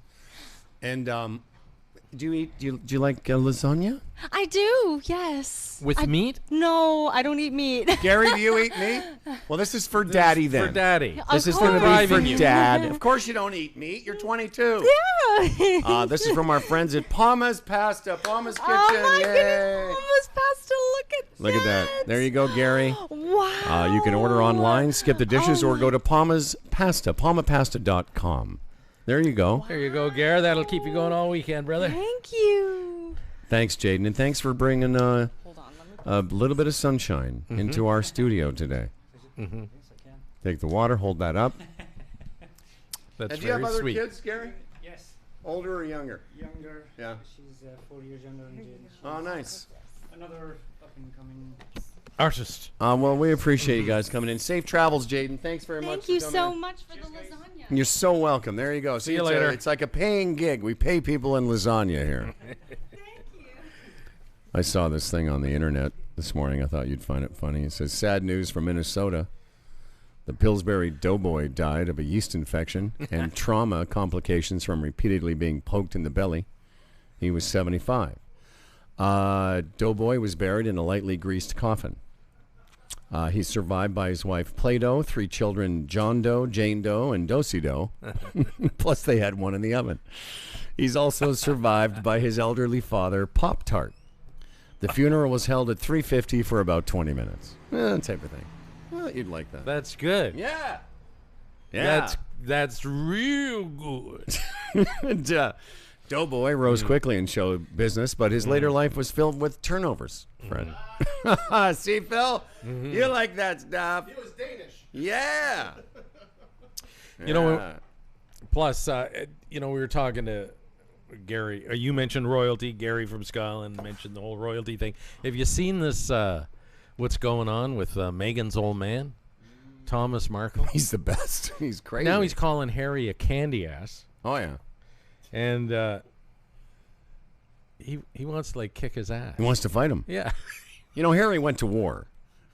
Well, like actual war with weapons. That. Yeah, went to actual war. war. They've been estranged for some time, and then I see the guy on television last night, and I'm thinking, now I can see why. The guy is like, he's crazy. Anyway, he's blaming Harry for all this estrangement from the royal family, which he thinks is ridiculous. And he said, yeah, he's a candy ass. I'd like to kick his ass, and I would challenge him to a duel. Jeez. And and you keep waiting for the smirk on his face, and you never see it. And he's like 75, and he just sits there in a chair, and he grunts all this stuff out. Like, it's really weird. Would you like to hear him talk? Yeah. All right, here you go. Here's Meghan Markle's dad. And what separating from the royals?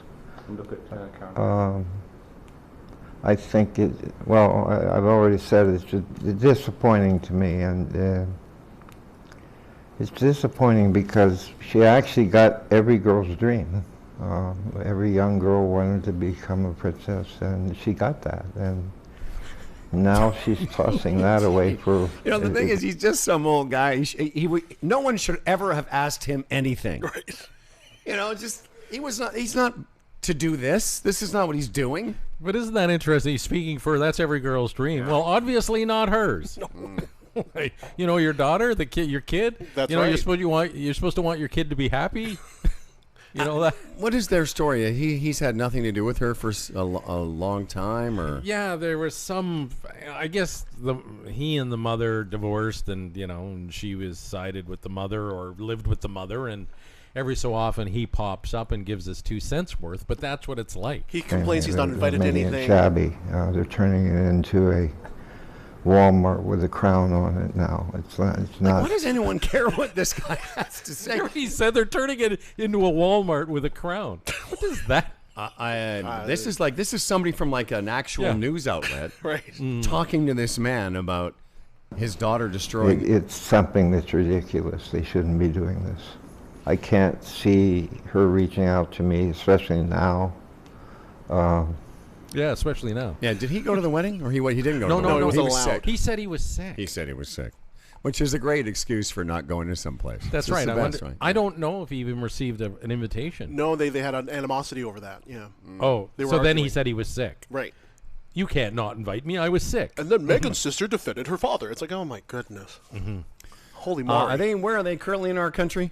Probably Vancouver Island. So, all right. Yes. Are we paying for that? Not likely. That's died down, hasn't it? Yeah. Which scares me a bit. Mm-hmm. What does? Well, it's died down, and I didn't hear a definitive answer. No, we're not paying. Yeah. They're still working on it. Yeah. Well. So the English government and our government are working on who's paying for what. Somebody's paying for something, and it shouldn't be us. Mm-hmm. But I'll tell you, they better not have brought any viruses with them. Yeah. And get the Meghan virus. Oh, that blue blood, the royal stuff. What if we get what all that inbred stuff? Right. All that inbred royal virus that none of us could withstand because of the non-inbreeding. The coronavirus. Yeah, there you go. Phil did it. The coronavirus. Oh. Phil, you're on fire. Phil. Don't get infected. Write it down, Phil. Write it down. Phil just called Fred Master. All right, we got to take a quick break here. We'll come back. We got lots more to go.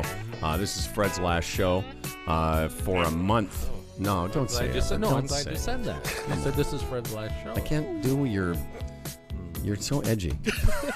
You're so edgy. You and your edgy comedy. I'm going to be at Burlington Yuck Yucks tomorrow night. Just dropping in, doing a quick set. If you happen to be there, I'm not sure.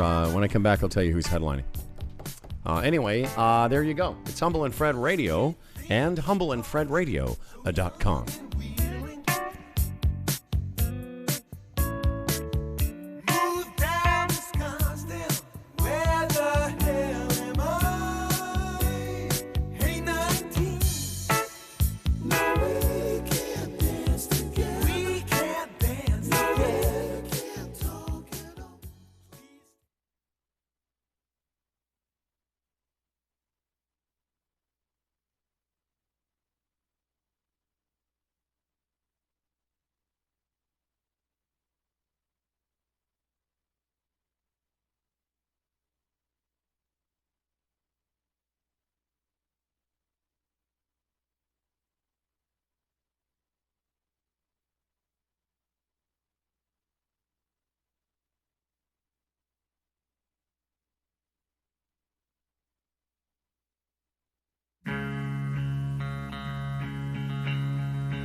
Moving to the country, I'm gonna eat a lot of peaches.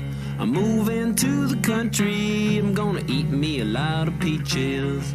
I'm moving to the country, I'm gonna eat a lot of peaches. I'm moving to the country, I'm gonna eat a lot of peaches. Peaches come from a can, they were put there by a man in a factory downtown. And if I had my little way, I'd eat peaches every day. Sun-soaking bulges in the shade. Moving to the country, I'm gonna eat a lot of peaches. Moving to the country, I'm gonna eat a lot of peaches. Moving to the country, gonna eat a lot of peaches. Moving to the country, gonna eat a lot of peaches. I took a little nap with a roots all twist, squished a rotten peach in my fist, and dreamed about you, woman.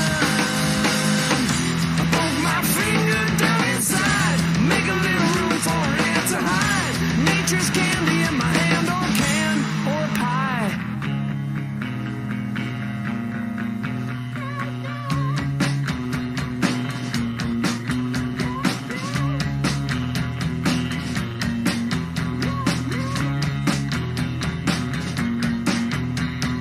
Millions of peaches, peaches for me.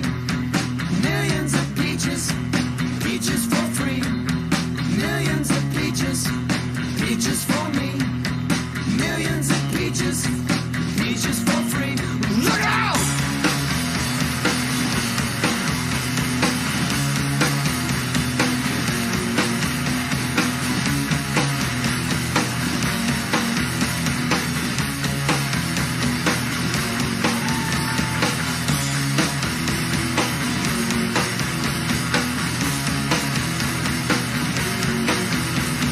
Millions of peaches, peaches for me.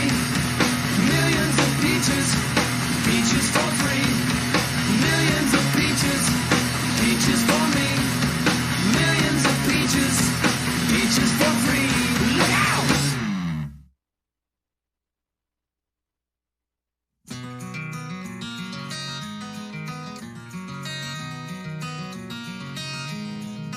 My name is Jonas. I'm carrying the wheel. Thanks for all you shown us. This is how we feel. Come sit next to me, pour yourself some tea. Just like grandma made when couldn't find sleep. Things were better then, once but never again. We've all left the den and tight bodies. Choo-choo train left right on time. Ticket console in your mind.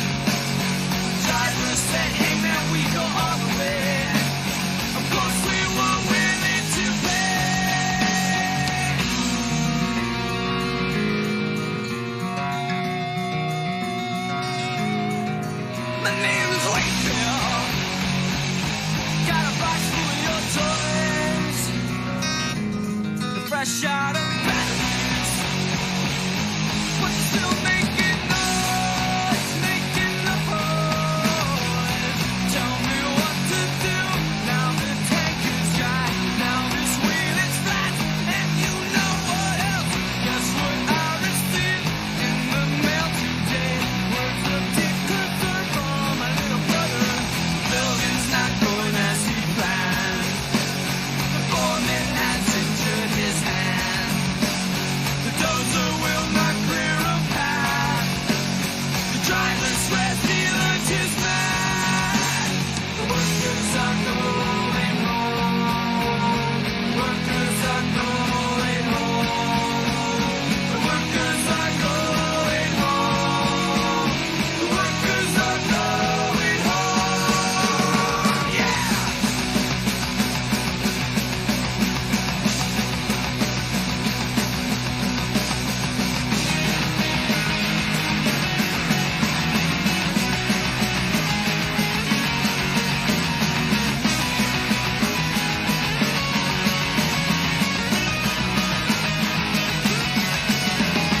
Workers are going home. Hey, hey, the clouds are away. The straw for the donkeys and the innocents can all Oh, this is great.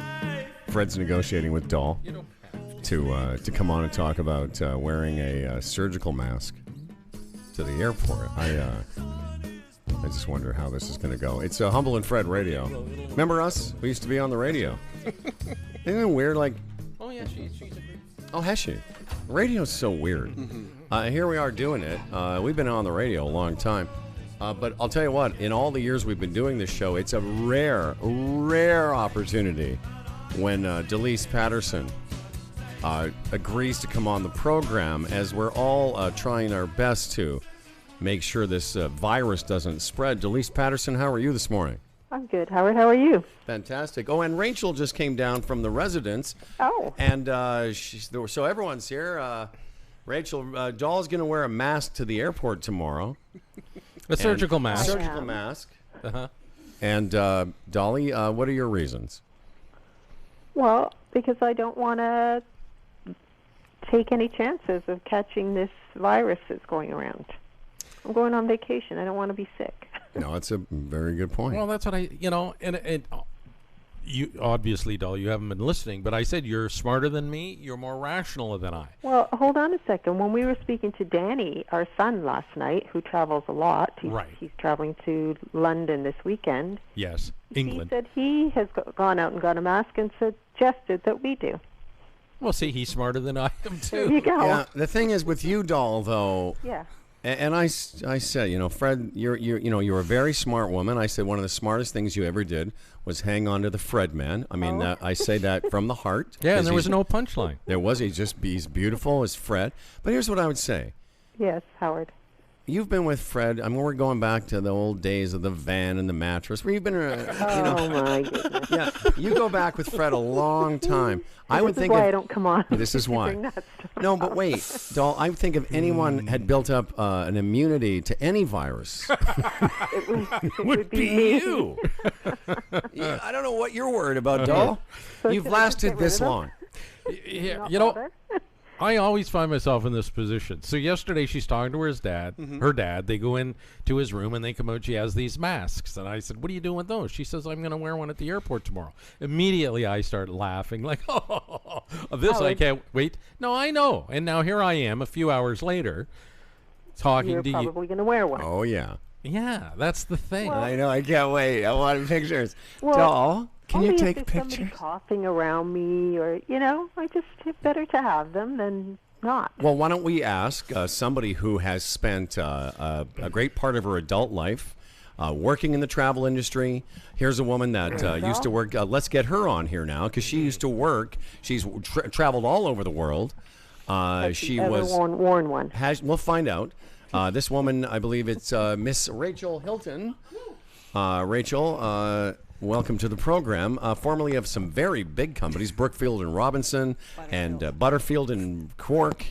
What is it? Not to mention heir to the Hilton hotel chain. Oh, yeah. There we go. Sean, fix up the microphone. I'll say hi to Rachel. Hi, Rachel. Good morning. How are you? I'm good. How are you? I'm great. Good. Rach, we're going to Phoenix a week from Sunday. Will we... Look how cute you are today. Will we wearing masks? I won't be wearing one, but you can wear one. I want to wear a wrestler mask. But I will be. I will be sponging down the tray tables and seat area. That's well, for I sure. will be doing that as well. Really? But those are yeah. notoriously the filthiest part of the plane. Anyhow. The filthiest part of the plane is the tray tables and the seat. And the seat pocket. Do you do that every time, Rachel, or just now? I've always done it. Okay. Yeah, Rachel Purell's. Hey, I don't Purell it. I just wipe it. In 2003, when SARS broke out, where were you working then? You were in the travel? In the travel industry. Were you? No, I was at Stratford actually. So, but I just wonder how the travel industry is reacting to this, because obviously there's a concern for people traveling and also people who are helping people travel, you know?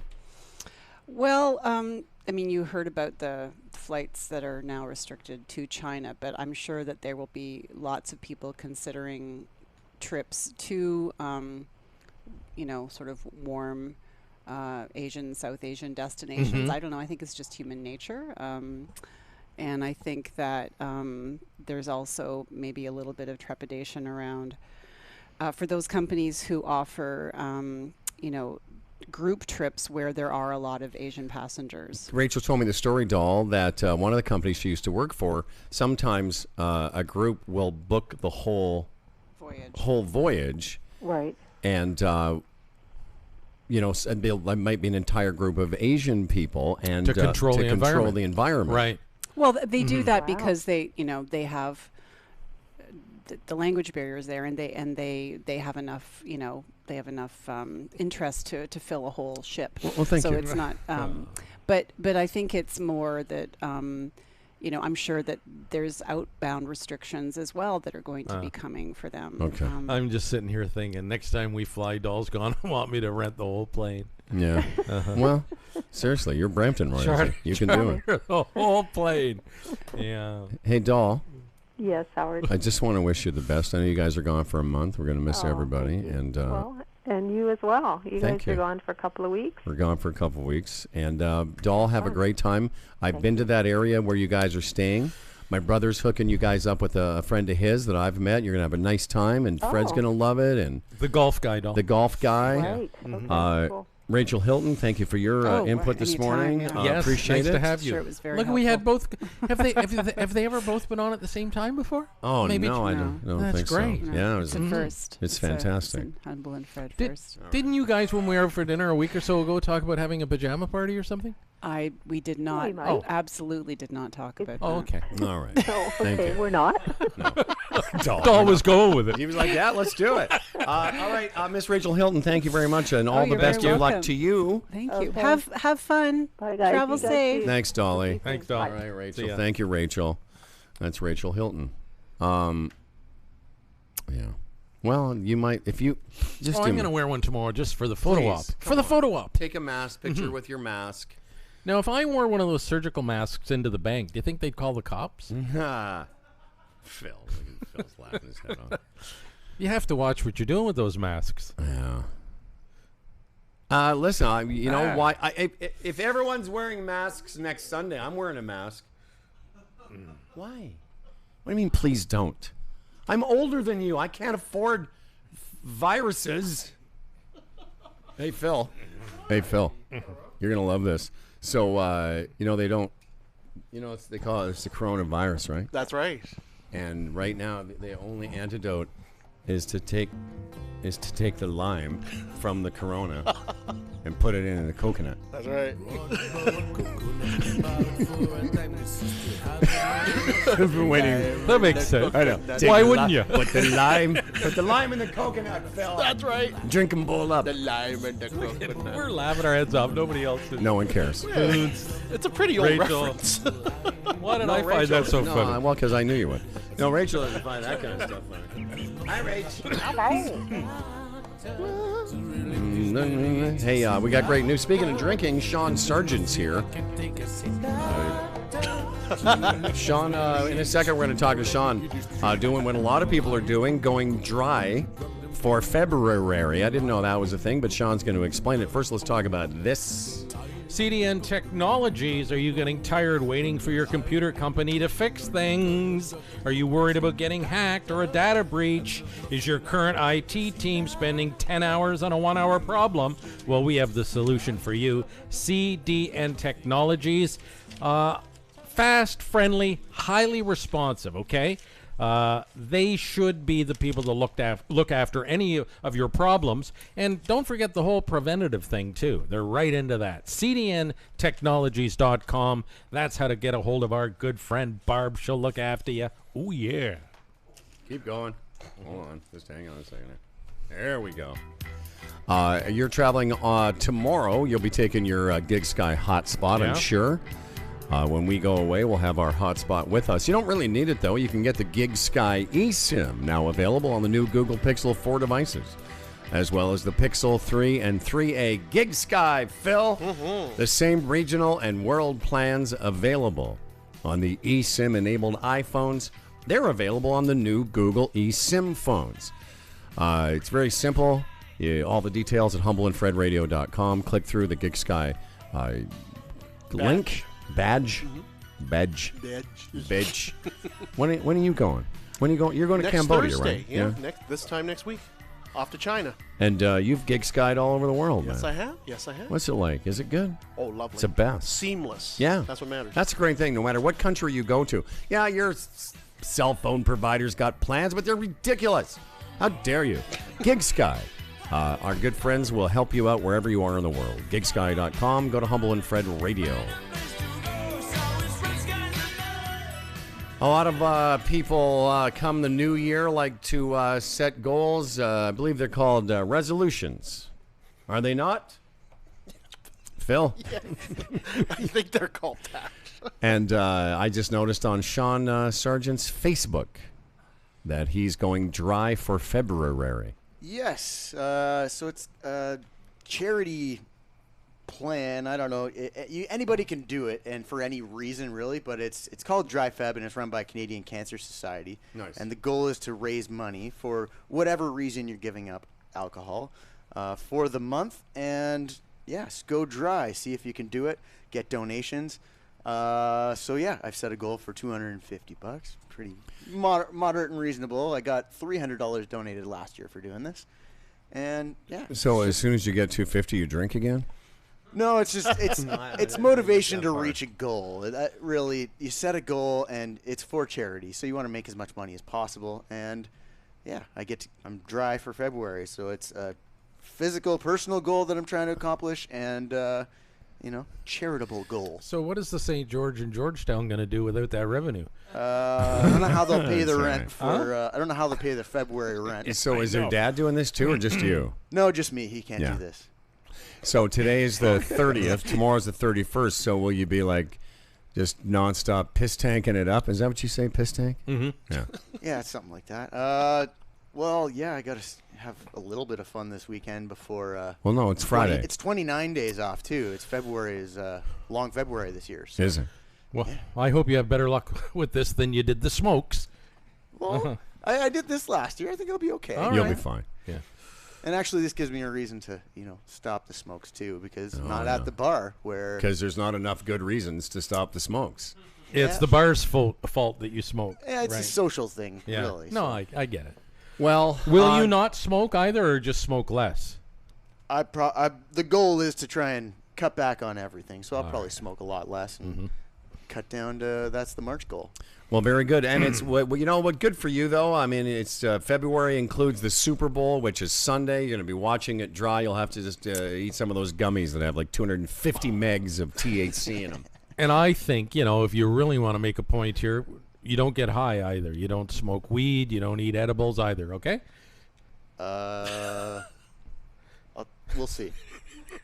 I don't know. Such a, We'll why do see. you have to What? torture the kid? He's already from Georgetown. Doesn't need any more of you. Super Bowl's on Sunday. I think, who is it again? Jennifer Lopez and... Shakira. Yeah. No, actually, it's Kansas City and San Francisco. And Jennifer Lopez versus, what's the over-under on Lopez? The Chiefs. The Chiefs.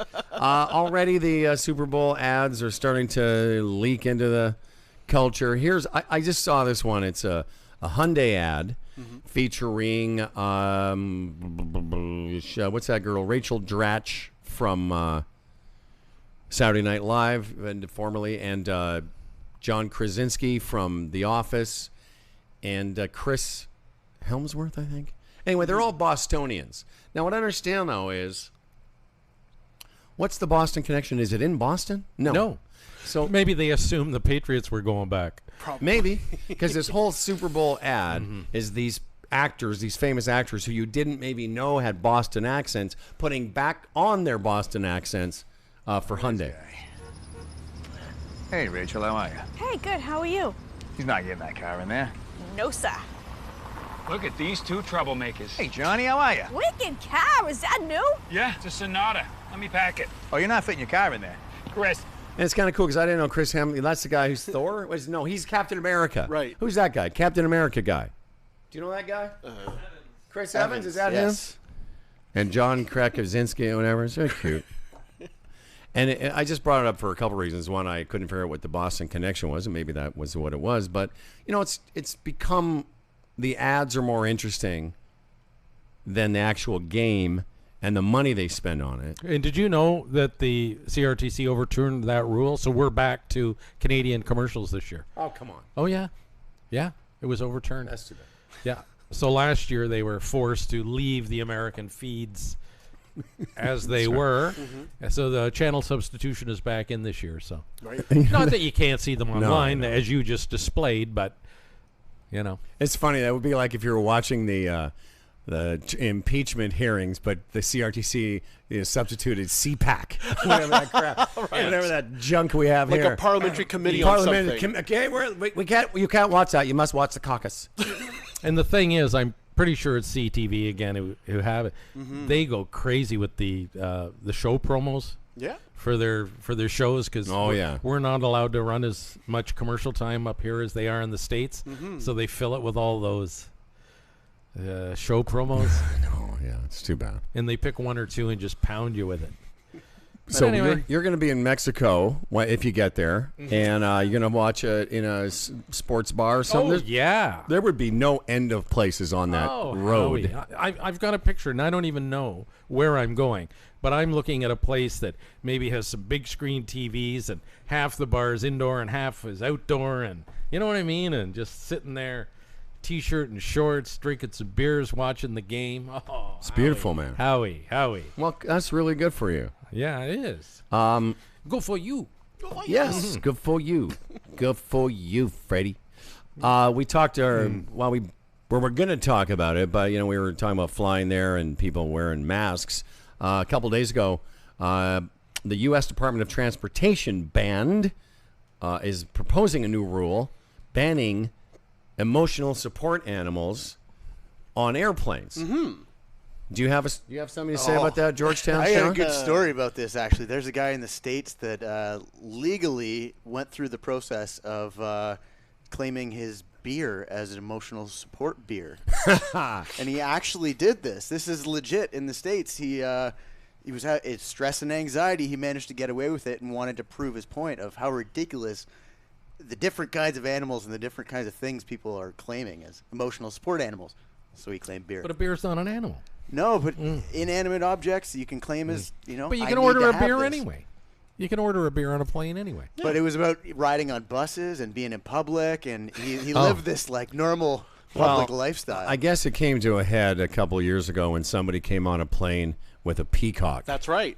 Yeah. At Denver Airport. Again, that's just selfish. I mean, you may need emotional support from your pet peacock, but that shouldn't impact the rest of.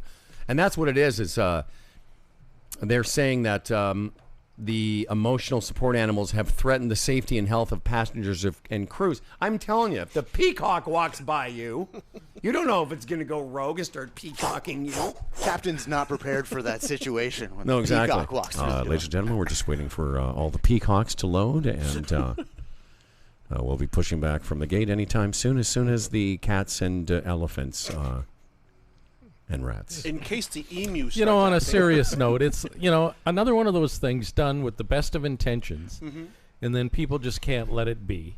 They've got to go too far with it. I'll tell you, I don't want to get on a plane with animals, and I love animals. And we were saying the other day, if it's a seeing eye dog, I understand that. That's a beautiful thing. But now all these individuals making excuses for if I pay $500 or $600 or $700 for a plane ticket and I sit down and there's a chihuahua beside me, I'm not happy. Yeah, ladies and gentlemen, this is your captain. Back Howard to the Glassman. comedy. Sorry.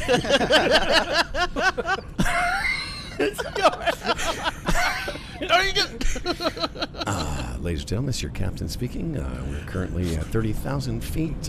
We've got snakes on the plane, and somebody's emu has taken a crap in economy, and we're going to have to get that cleaned up before we're cleared for landing. Thank you. No, Charlie brings her Chihuahua back and forth from New York in a little tiny bag because it's a small dog. And the dog's pretty good, It's like it just sits in this carrier. Once she checks in, from what she tells me, the dog just goes to sleep in the carrier and just, you can literally put it in the overhead or underneath like it's a small bag. Yeah. And that's I get fine. that. And again, that is not an imposition.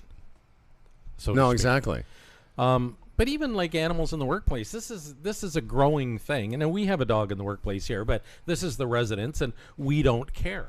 But if you work somewhere, if one person objects to a dog coming into the workplace, it shouldn't be there. And what they're doing is they're covering, like, if it's a service, if you need like a seeing eye dog, Well, that's different. That's different. They're saying service, they have to be, from the new rules will propose that it actually be a working animal versus just like, ladies and gentlemen, we want to welcome aboard a seeing eye goat. And rhinoceros. Small horse. Yeah, I would like one of those little ponies. Yeah. No, but a lot of these workplaces now, you can just bring your dog because, the dog shouldn't be alone all day. Like, there's no emotional thing attached to it. No. And, like, it's like a barnyard now. Charlie's office, they have 3 or 4 dogs that come to work every day. Well, that's great if Just hanging everybody around. agrees. Absolutely, if everyone agrees. I knew this woman who worked at a place, and this woman would bring in a golden retriever that shed all the time. Ooh, so nice. 5 days a week it's shedding. So by Friday night, the place is covered in hair. Oh, God. And did she take the vacuum and vacuum No, it up? she didn't. Apparently not. No supporting the emotional I'll tell you what, support. You would. You would vacuum that hair up. Bloody right I would. I know. I vacuum your hair up. Exactly, Mr. Goody Goody. The dog I'm, will wear a I'm with mask. your brother too. You really are. What did your brother used to say to you about you? You're just like you're always What? You're Joe. He said you used to be. Come on, guys, let's clean up. And Joe would be like, okay, Missy, or whatever. No, Susie. Little Susie boy. Okay, Susie. All right, listen, next week, as I mentioned, Larry Fedoric will be here filling in for Freddie on Monday. Tuesday, Wednesday, the great Dan Duran, legend. The legend of Bagger Dan will be here. Thursday, Scary Pete, longtime producer, writer for the show, will be here. With his daughter. Who will perform. Fantastic. Dylan, Sean, are you in next week? Are you being... Yes, I are will you? be here. All right. Yep. Fizzy Cocoa Puff. Era, preparing for my, I guess, Chinese trip. Yeah. Also, you and I and Rachel have to talk. Yes. Because we were, before this pandemic, planning to go Vietnam, Cambodia. That's right. Now we're going to Disneyland. Now, where are we going? What? No, I'm kidding. Well, not if there's disease. Well, Cambodia does have a Disneyland now. We're not going to diseases. No, they're actually working on a new theme park called Disneyland. All right, That's their idea. I don't know. We going to do a podcast extra? Not really. I think we should just shut it down. Listen, have a great holiday. Hopefully, I'll be back in a Fred month. will check in next week, and then With or without a head. With or without, yeah. And If there are pictures of Doll and Fred in surgical masks, okay, you'll have this exclusive. Okay? Yeah. All right, everybody. This episode of Humble and Fred Radio is brought to you by FYI Music News, The Retirement Sherpa, Gig Sky, The Chambers Plan, Palma Pasta, CDN Technologies, and our newest sponsor, Sticker U, where you can get your stickers on Queen Street or order anywhere in the world. We broadcast to the planet from the worldwide headquarters of the Humble and Fred Show. More Humble and Fred tomorrow and online at humbleandfredradio.com. Most of all,